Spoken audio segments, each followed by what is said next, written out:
O Prêmio Jabuti é reconhecido como o mais importante e tradicional do mercado editorial brasileiro. Lançado em 1958 pela Câmara Brasileira do Livro, contempla anualmente os melhores lançamentos editoriais em 29 categorias. E na categoria Direito, a obra Como Decidem as Cortes, para uma crítica do direito brasileiro, foi laureada em primeiro lugar. O livro foi escrito pelo professor do programa de pós-graduação em Direito da Unicinos, José Rodrigo Rodrigues, que está aqui conosco para falar sobre o prêmio e também a obra vencedora. Seja bem-vindo, tudo bem? Tudo certo. Olá, professor, seja bem-vindo para esse bate-papo. Bom, em primeiro lugar, parabéns por esse prêmio super importante. Como é que o senhor recebeu essa notícia, professor?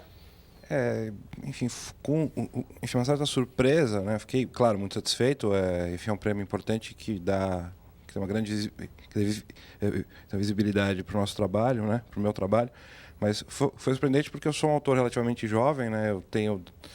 Não tenho 10 anos ainda de doutorado e eu estava concorrendo com gente muito mais velha e experiente na área, né? Então foi uma surpresa e foi bom porque eles acabaram premiando um livro também que é bastante autoral e é uma pesquisa, né? Isso serve de estímulo para outros pesquisadores também que não têm uma prática profissional, né? Porque eu sou só professor, né?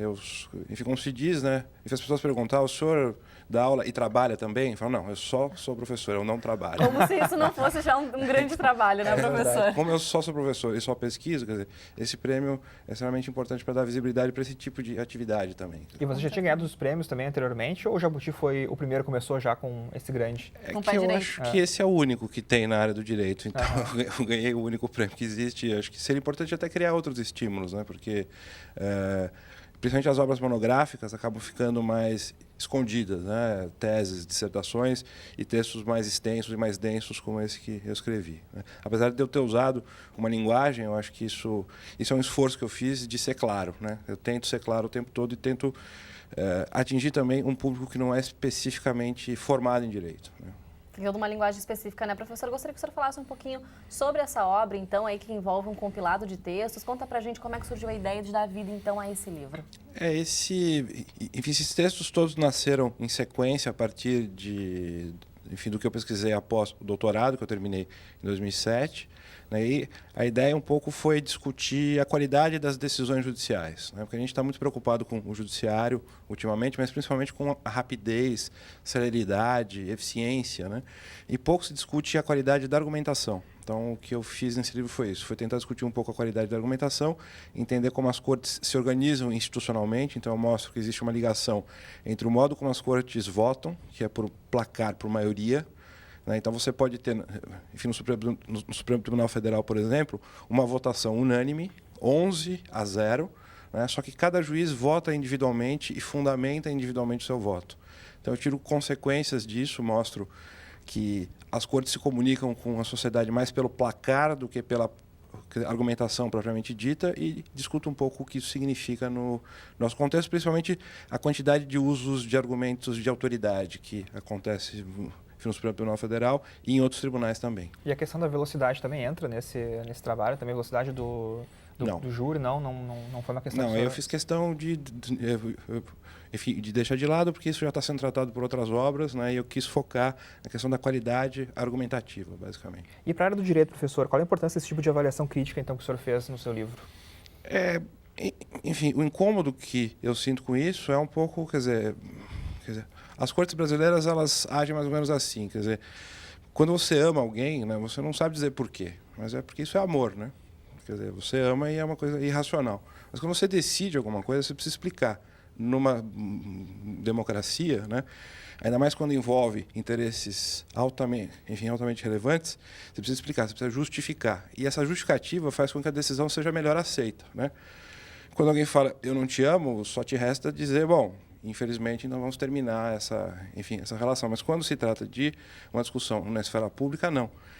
E o jeito como as nossas cortes se organizam fazem com que a sociedade tenha que aceitar as suas decisões mais pelo poder simbólico, né? Mais pelo fato do juiz ter dito aquilo, pela corte ter dito aquilo, do que pelo que propriamente ela diz. Porque justamente, como eu expliquei, os votos dos juízes são individuais e permanecem incoerentes, né? Porque o que vale é o placar, o que vale é a votação final e não a argumentação que foi feita, e não existe uma argumentação oficial das cortes, né? existe a argumentação de cada juiz e o que é oficial é só o placar e é só o resultado final. Sim ou não, né? É possível haver cotas no Brasil, sim ou não? É isso que a Corte comunica e toda a argumentação fica no campo individual de cada juiz. Como o senhor vê a contribuição que essa obra pode trazer para dentro da sala de aula também, por exemplo, para os alunos aqui da universidade que estão em processo de formação? O texto, ele se baseia muito em análises de argumentação que eu fiz de votos, né? Isso eu acho fundamental para a formação do aluno, né? Ele tomar contato com material jurídico, propriamente dito. Não só ler os códigos e ler, a doutrina, mas ler as decisões judiciais, né? Isso é extremamente importante. Eu acho que essa discussão dos casos, eu acho que é extremamente importante e acho que o livro também mostra um panorama importante de como funciona a nossa justiça. Acho que é importante para se compreender como é que o nosso país funciona, especialmente nesse campo, o Poder Judiciário. Bom, esse prêmio, eu imagino, também dá estímulo e gás para fazer outros trabalhos também, né, professor? O senhor já está pensando num próximo para... Na próxima publicação? Acho que esse é o ponto importante, né? Se eu tivesse ganho esse prêmio perto de morrer, com uns, 70 anos, eu poderia entendê-lo como uma espécie de consagração, né? Nesse momento que encerra, né, a carreira. Encerra a carreira. Eu até preferia, se fosse pela minha vontade, eu preferia ganhar com 70. Mas, enfim, como eu estou ganhando agora, eu tenho, na verdade, mais responsabilidade em escrever coisas melhores daqui para frente. Então, eu já estou, claro, até porque nós somos avaliados pela CAPES, a gente tem que ter uma produção constante, né? Eu já estou escrevendo e estou pensando em outras coisas assim. Dá para juntar, professor, que tipo de assunto o senhor está se dedicando agora na pesquisa? Eu vou escrever alguns textos a partir, desdobrando pontos que esse livro coloca, né? Eu acho que um texto vai ser especificamente sobre a função que a doutrina e a teoria do direito têm aqui no Brasil. Eu tenho um diálogo sobre gênero também que não aparece nesse livro. Eu vou ter que desdobrar um pouco algumas das coisas que eu falo ali sobre argumentação, para a relação entre argumentação e gênero, né? E também eu estou, retrabalhando um pouco o autor que eu estudei no meu doutorado, que se chama Franz Neumann, né, que é um autor ligado à teoria crítica, à Escola de Frankfurt, né, para discutir um pouco, a ideia que ele tem de falsa legalidade, que eu já trabalhei no meu próprio doutorado, que se chama Fuga do Direito, mas vou desdobrar também, vou, ampliar, digamos assim. Bacana. E, professor, quem quiser, então, conferir esse livro, né, tem já como comprar nas livrarias? Estão me dizendo que ele meio que sumiu das livrarias. Ele foi lançado, mais para o final do ano passado, mas, assim, essa é uma boa notícia, que as pessoas não estão encontrando porque tem muita gente comprando. Então, espero que chegue a segunda edição. Então, se você não achar na livraria, peça, encomende, para ver se eles fazem, uma segunda edição, caso ele tenha acabado mesmo.